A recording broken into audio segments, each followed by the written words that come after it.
Apakah pakaian mereka menggoda? Enggak. Yang sakit adalah pelakunya. Jadi jangan pernah salahkan korban. Jangan sampai orang Indonesia terus melakukan yang namanya victim blaming.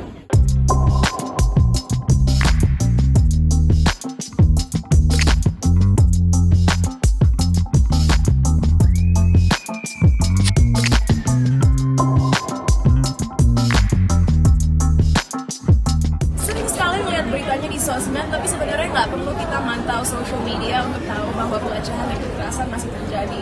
Kayaknya dalam keseharian kita masih melihat hal-hal yang buruk terjadi gitu. Dan aku hanya ingin menambahkan aja, mengingatkan kekerasan dan pelecehan itu nggak ada hubungannya sama pakaian yang yang dikenakan korban. Dan itu udah terbukti melalui data-data yang dikoleksi gitu. Dan kalau kita mau bicara pakaian, kenapa anak bayi bisa dilecehkan? Kenapa ibu-ibu lansia yang jelas mungkin udah nggak punya banyak energi lagi, udah nggak bisa terlalu banyak gerak, bisa kena pelecehan atau kekerasan? Apakah pakaian mereka menggoda? Enggak. Yang sakit adalah pelakunya. Jadi jangan pernah salahkan korban. Jangan sampai orang Indonesia terus melakukan yang namanya victim blaming atau penyalahan terhadap korban, karena aku rasa itu nggak sesuai values kita sebagai orang Indonesia. Ayo kita saling menghargai dan mulai merubah paradigma yang ada. Cinta, kamu sendiri pernah nggak sih mengalami catcalling? Itu juga marak banget, padahal sebagai perempuan nggak tahu itu catcalling itu apa. Sempat ada teman atau kamu sendiri nggak kali mengalami pelecehan secara langsung? Nah, ini adalah example yang tepat bahwa pelecehan nggak ada hubungannya sama pakaian. Karena pernah aku turun dari mobilku di daerah Sudirman, saat itu lagi hujan, jadi takut telat nyampe ke dinner temen aku akhirnya keluar mobil dan nyebrang jalan.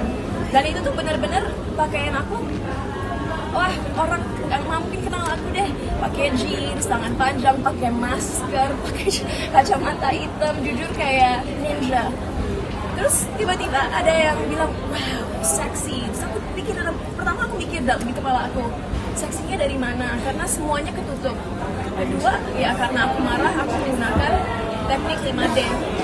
Aku dokumentasikan, kalau soal kuatan handphone aku, bilang, mas bilang apa? Berani bilang lagi, saya laporkan, terserah, mau ops mana.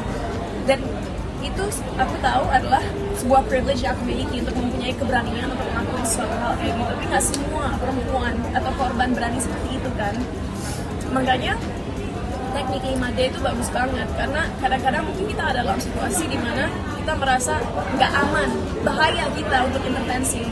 Tapi kita bisa tunggu, setelah itu menenangkan korban, kan ditenangkan. Kita bisa setelah melihat korban melalui sesuatu yang traumatis, kita datangi, are you okay? Gimana saya bisa bantu? Dan hanya lagi-lagi untuk ingetin aja teman-teman media, ingat saat korban mengalami pelecehan atau kekerasan, jangan pernah memaksa korban untuk harus melakukan sesuatu. Karena kadang-kadang dalam fase trauma, seseorang tuh nggak bisa mikir dan mengambil keputusan. So, kita harus memiliki rasa empati yang tinggi dan tunggu sampai korban siap untuk misalnya melaporkan atau melakukan sesuatu. Yang kita bisa lakukan hanya mendengarkan dan mensupport apapun tindakan yang ingin diambil korban gitu.